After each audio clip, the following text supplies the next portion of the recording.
This week we started a new Sefer, Parshas Vaikra and Sefer Vaikra. It's a brand new Sefer. It talks about the Karbonos, talks about mainly the entire Sefer talks about the Karbonos. Our Parsha definitely talks about the different Karbonos and the different halachos of the Karbonos. Interesting, we know that there's a minig when a child becomes 3 years old. We have an upshernish, we make a ceremony, and during that ceremony we also read the first pasuk of our Parsha, Vaikra, Moshe Vaydaber Shem Elov Ma'el Moed Lemar. Interesting, what's the connection between this pasuk and an upshern? We know that the Medrash already mentions this minig. It's already a minig which is many thousands of years old, and the Medrash says that the child who's pure is now starting to learn Torah. Let's start with the Parsha of Karbonos, the Parsha of the pure Karbonos, which are mentioned in this week's Parsha. The Kliyakar in our Parsha gives a beautiful remes to this. We know that the first word, Vayikra, the last letter, the first word, Aleph, is small. A small child starts with this pasuk, a beautiful remes that he brings to this idea. What's the other reason why the Aleph is small? Very, very famous. The Baal HaTurim brings it. Another Rishonim bring it. Very famous reason why the Aleph in this parsha is smaller. Because Moshe Rabbeinu was an Anav. It was because of his humility.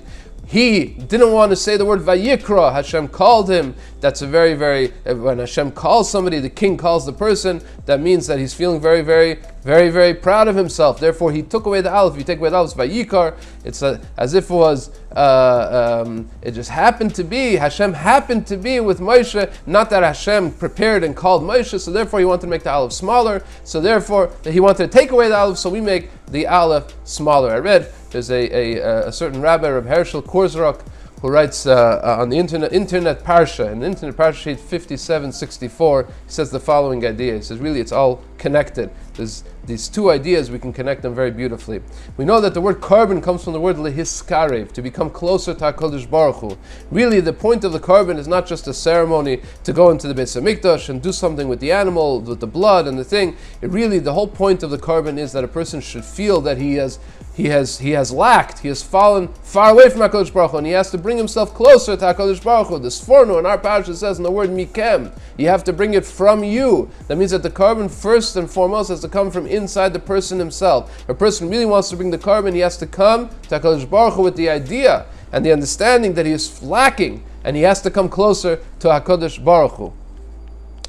The idea, says Rabbi Kurzrak, of the small aleph symbolizing Moshe Rabbeinu's humility is really the source and the idea which is inherent in every carbon that a person brings. A person brings a carbon, the first thing he has to think of, what am I and what did I do and what can I do better? Only a humble person can think like that. A person who thinks that he has everything and he's the best will never think, what can I do better? The person who brings a carbon, he's miskarif to HaKadosh Baruch Hu because he feels he's lacking, he has the humility. This is what we're trying to teach the child on this first day of learning Torah. You want to learn Torah, you want to start doing mitzvahs, you want to become an Eved Hashem.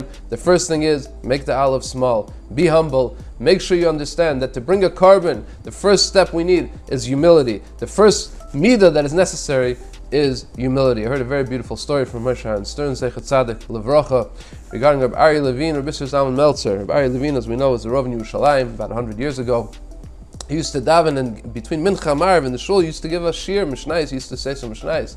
A person came over to him one day before his shir, before Mincha, and said, listen, there's a certain individual who comes to daven here. Things are not so great between him and his wife, and we know the information. We know that really all he has to do is work on himself a little bit. If he'll start changing the tone of voice, the way he talks to his wife, and the way he interacts with his wife, things will be much better. So we think it would be a good idea if the Rav, in between Mincha and Marav, when he speaks about the Mishnayos, if he can throw in a few words about Shalom Bayis and how it's important for the man to be able to work on himself. If he can do that, I think it would have an effect on this individual, Rabbi Levine. He agreed, Rabbi Levine, and that's what he did. Right after Marav, he gave his shir. They davened Marav. After Marav, the big guy in Rabbi Zalman Meltzer, who was also davening there, came over to Rabbi Levine. He said, Rabbi, Yashukayach, for your divrei musar. I knew you were talking about me, and you're right, and I'll try and do better now. And Rabbi Levine says, no, chas v'shalom, I didn't mean you, there was somebody else. Told him the whole story. He said, no, you don't have to fire him for yourself. You know, I'm writing the Sefer Even Ezel. I don't know how to type. I can't type on the typewriter. So my wife, Belehinda, she's the one who types over my ksavim. I write them, she types them over. Then I have to read them and make sure that everything is correct. And once in a while, because I wrote them, but maybe because of my handwriting. She doesn't read the word properly. She writes a different word. I say, Bele Hindel, you have to fix that word. The word's not right. Retype it. And maybe when I say it in too strong of a tone of voice. It's not correct. She's doing me a big favor. She's unbelievable. She's my shutif. Everything that I'm doing, all my Torah and my svarim, it's all because of her. And I say to her in that tone of voice, I really have to work on myself. I have to lower my voice and be a better person. The biggest tzaddikim we know are people who are always thinking, what can they do better? The biggest tzaddikim never think of themselves, wow, I'm so big, I'm so great. They're the people that they have the humility, and that's the first aleph. The aleph has to be small. Even when we're just beginning with the first aleph, and we're beginning with the first child, the first message we want to give him is humility, and that's what can bring a person to become a better Eved Hashem, to be able to serve Hashem with korbanos, without korbanos. With the humility, a person can become a person, a loymei Torah, and an oisei mitzvahs. Good Shabbos.